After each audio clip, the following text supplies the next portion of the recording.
저의 개인적인 생각을 냉정하게 말씀드리면은 종국적으로는 통일이 돼야 된다고 생각을 합니다. 근데 그 형식과 방법에 있어서는 지금 현재 저는 통일을 바라지 않는 쪽에 조금 있습니다. 지금은 아직은 아니다. 네, 아직은 아니다. 왜냐하면은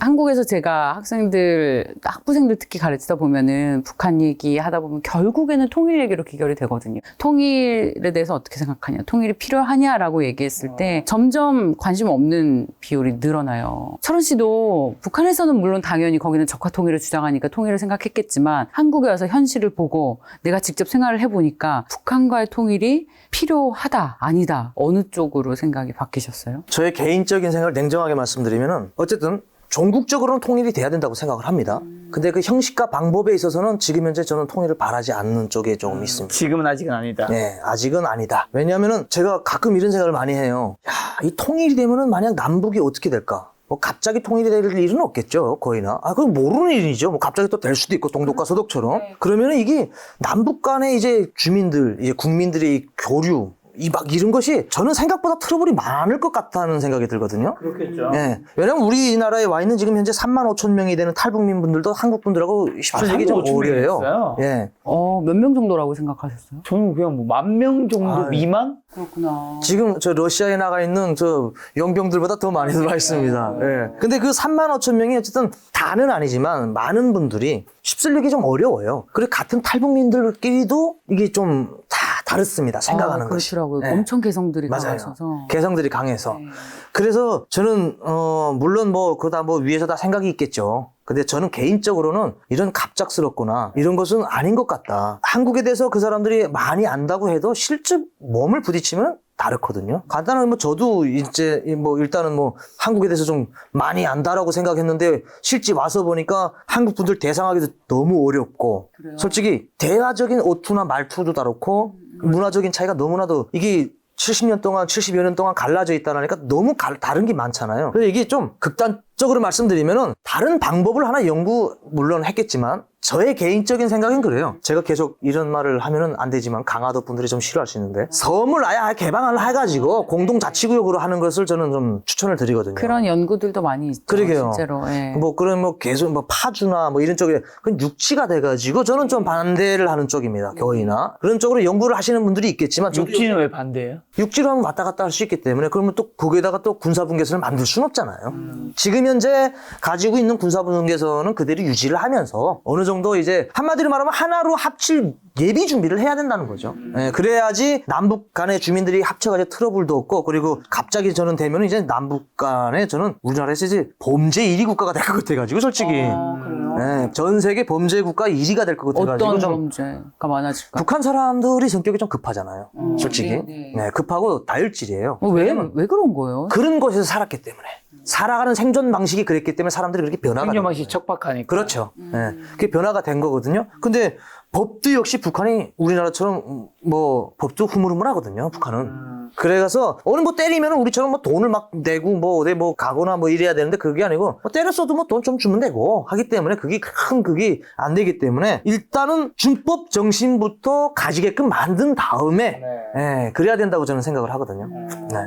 좋은 지적이네. 요즘 한국의 그럼 젊은 MZ분들은 철은님 생각과보다 좀 다르게 그냥 북한 정권이 그냥 유지되는 게 한반도 혼란도 안 되고 좋다고 생각하시는 분들 훨씬 많아졌잖아요. 그런 의견은 나쁘다고 보세요? 그러면 아니면 어떻게 보세요? 아니 나쁘다고 볼 순 없죠. 그래서 그 사람들의 뭐 생각의 가치 뭐가 다르니까 그러겠죠. 생각의 가치가 다르기 때문에 그런데 좀 멀리 미래를 내다본다면은 저는 통일이 돼야 된다고 생각합니다. 네. 멀리 미래를 내다본다면은. 하지만 시간을 가져야 되는 건 너무 많은 걸 안 읽기 위해서. 그렇죠. 너무 많은 걸 잃지 말아야 되기 때문에 시간을 둬야 된다는 거지.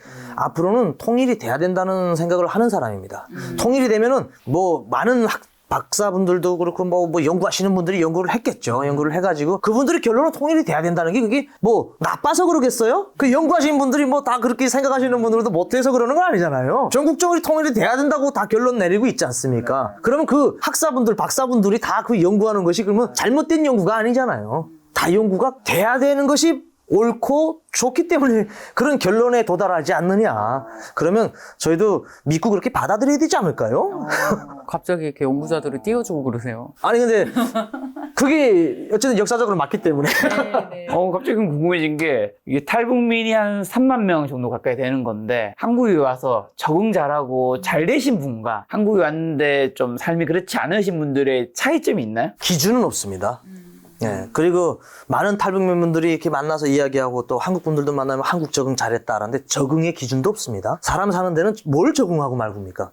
우리 대한민국에서 태어난 사람들도 그러면 이 나라에서 태어났는데 적응 못해서 자살하는 사람들은 그건 뭐 어떻게 얘기해야 돼요? 우문현답을 이렇게 또 철학적으로 얘기를 해서 그래서 이거는 뭐 그냥 사람이 내 몸에 달린 손가락도 다른데 뭐 그렇게 봐줘야지 적응했다 못했다 이런 기준을 말씀드리기가 조금 그렇습니다. 예. 그러면 그 질문 받아서 35,000명 중에 한 몇 퍼센트는 적응 잘한 것 같고 몇 퍼센트는 좀 힘들어 하시는 것 같아요. 보시기에 그냥 체감하시기에 이거는 정부 당국에게도 알려줘야 할 그런 중요한 자료가 될 수 있습니다. 이것보다 방송 보면 탈북민들 또 저보고 또 와야. 아 그래요?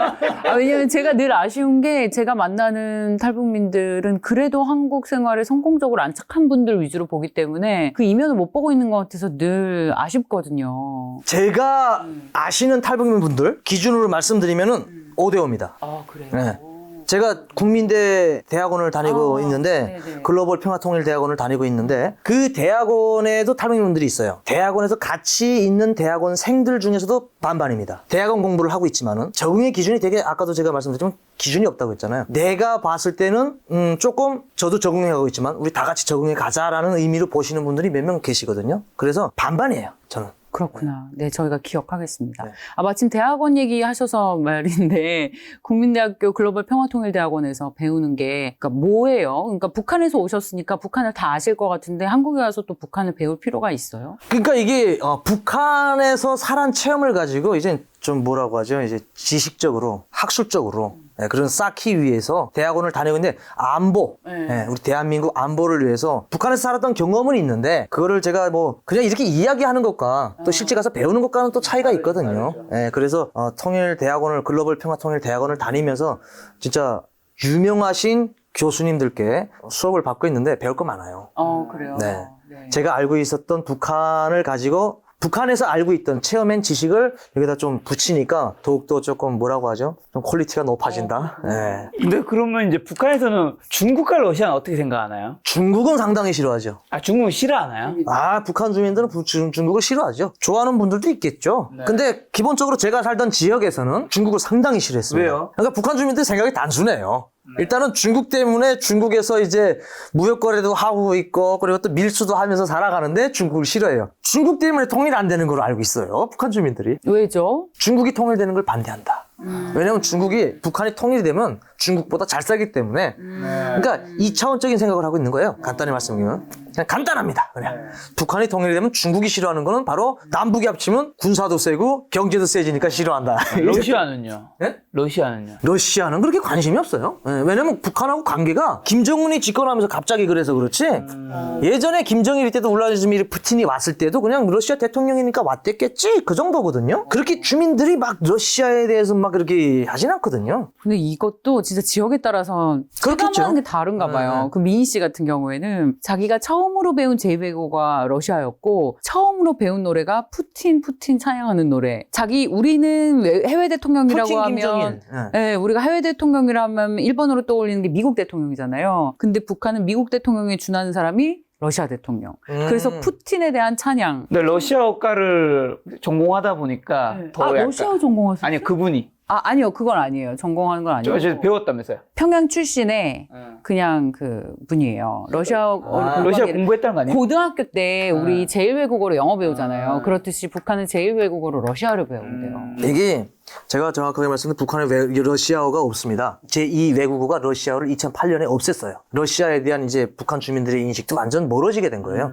왜냐면 러시아어를 굳이 배워야 필요 없는 거예요. 김정일 때 이제 푸틴이 오면은 뭐 경제도 그렇고 뭐 좀 살 것 같으니까 아차마누라고 이제 러시아에서 푸틴에 대한 노래까지 뭐 푸틴 김정일이라는 노래까지 만들어가지고 북한 주민들한테 홍보를 했는데 푸틴이 많이 안 도와준 거예요. 기분이 없는 거예요. 그러니까 제2외국어로 배우던 러시아어를 학교에서 없앴어요. 2008년에 네. 그래서 제2 외국어가 없어요. 영어 하나입니다. 근데 저도 아이러나게도 되게 웃긴 게 미제 승량이 미국 철천지원수 그렇게 욕하면서. 그렇게 욕하면서 영어는 배워줘요. 전 세계 오라고 해가지고 배워주고 대학에 중어반이라고 생겼어요. 중어반. 중국어. 중국어반. 제가 보니까 또 중국어 이제 김정은이 집권하면서 또 없앨 것 같은데 또 다시 러시아어가 나올 것 같은데 그래서 제가 그 생각을 했다니까요. 김정은이가 아버지를 진짜 미워하겠다는 생각을 했어요. 왜 러시아어를 굳이 없애가지고 좀 있었으면은 그러네요.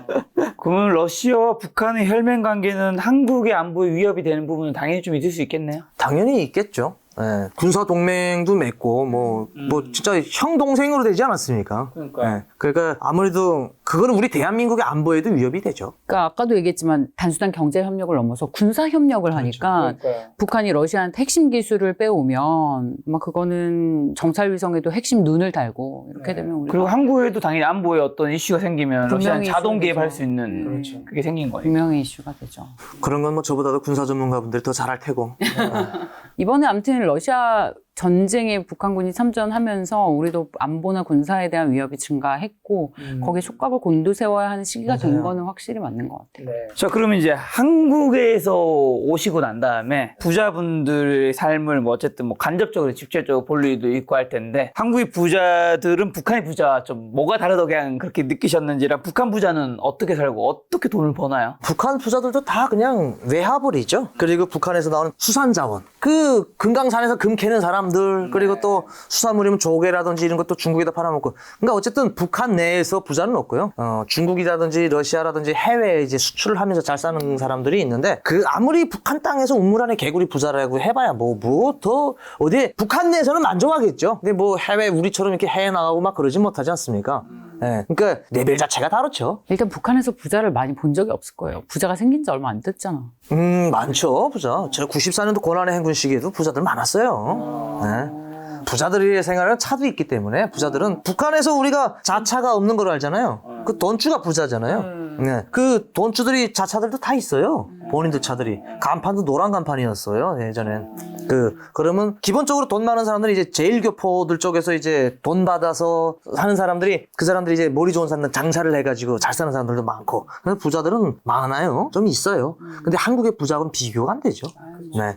저도 대한민국에서 부자분 덕분에 이제 해외를 한 일주일 나갔다 했는데 저의 비용이 하나도 없이 100% 그냥 뭐 항공기 뭐 다 해가지고 같이 나가서 이제 골프도 치고 했는데 와 사이즈 자체가 달라요.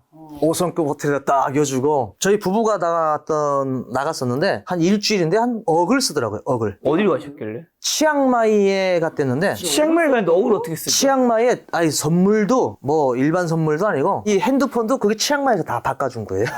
아이폰. 그분 조심하세요. 둘이 다. 이젠 연락이 끊겨가지고. 그래? 네. 꼴인데? 근데 단위에 좀 착각이 있는 거 아니었을까요? 치앙마이는 억이 나가기 아니요. 아무리 진짜- 그래도 쉽지 않은데. 억이 진짜 억이 맞아요. 왜? 어떻게 알아? 제 애들 선물까지 다 이제 했으니까. 아니 애들 선물을 뭘 샀길래 아이패드 워치 뭐 저거 뭐야 핸드폰 그리고 컴퓨터 다음에 이 아이폰 자체 장비 하나 사는 것만 해도 4명 거를 샀으니까. 네. 그리고 갈 때 이제 비즈니스석은 물론이고 그리고 호텔 자체도 5성급 호텔에 저희가 2박씩 있었거든요. 2박 5성급 호텔에 있었고 또 이제 옮겨오서 또 다른 데가 있었고 나머지 3일은 별장 같은 데 있잖아요. 별장 같은데 그게 하룻밤 뭐 무슨 그게 무슨 1,700만 원인지 한다고 하더라고요. 네. 그 수영장도 있고 하는 데인데 그러니까 억 단위로 쓴 거 제가 그래서 인정을 합니다.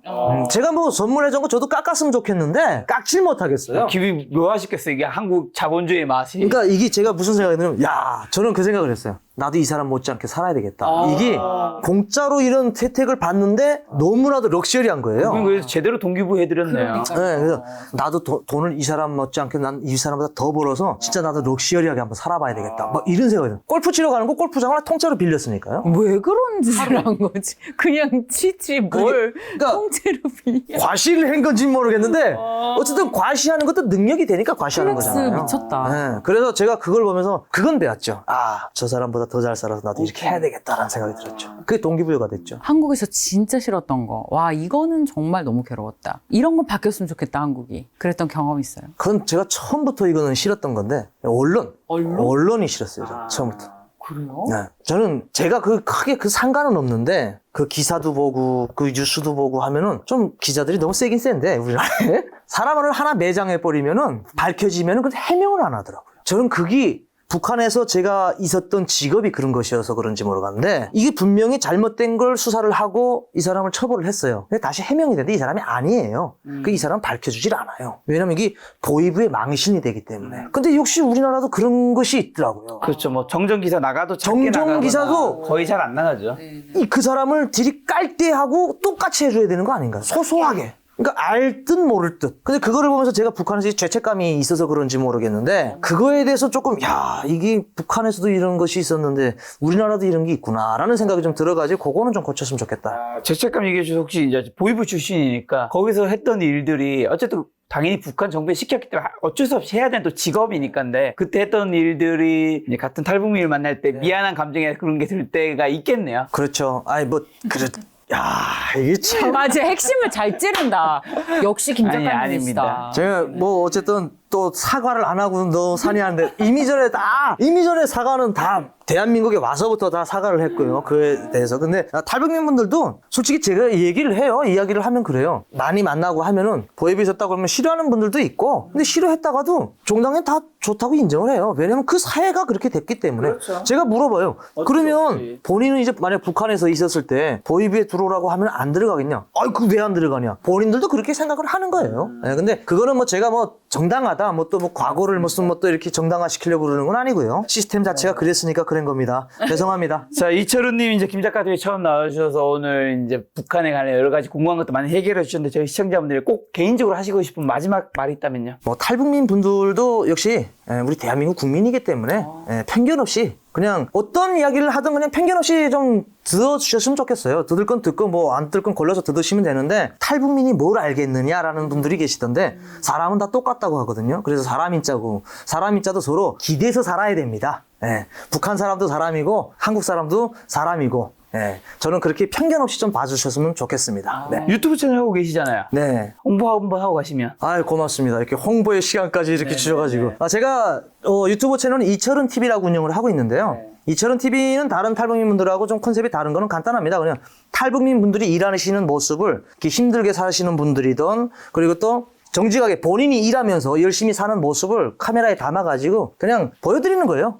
그리고 또 가끔 저희 와이프하고 방송도 하고 뭐 애기도 나오고 그냥 다 채널입니다. 이철은 NK인 거는 노스코리아 말하는 그렇죠. 건가요? 알겠습니다. 저는 또 박세현 박사님과도 같이 했는데 오늘 뭐 저희 시청자분들 북한 관련해서 마지막 하시고 싶은 말씀 북한 관련해서 저 그동안 하고 싶었던 얘기를 여기서 많이 한 것 같아요. 그러니까 경제 프로그램 하면서 느꼈던 거 진짜 경제 전문가에게 경제 얘기를 듣자. 진짜 북한 전문가에게 북한 얘기를 듣자. 탈북하신 분들한테 들을 얘기도 있고 저희 같은 연구자들이 하는 얘기도 듣고 그래야 어떤 균형 잡힌 시선이 될 수 있다라는 얘기와 이철은 화이팅. 김 작가 만세. 그리고 저도 채널이 있어요. 네, 말씀해 주시죠. 물론 지금 휴직이 상태에 있지만 그래도 작고 소중한 채널 새아미 채널이 있습니다. 네, 저도 알겠습니다. 이제 두 분의 유튜브 채널 제가 고정 댓글 잘 남겨놓도록 하겠습니다. 많은 분들이 북한에 대해서 궁금한 것들 오늘 영상으로 좀 잘 해결되었으면 좋겠다는 생각 들었습니다. 오늘 만난 여서님은 이철은님과 박세윤 박사님이었습니다. 지금까지 소중한 시간 함께 해주셔서 정말 감사합니다. 오늘도 김 작가였습니다. 고생 많으셨습니다. 감사합니다.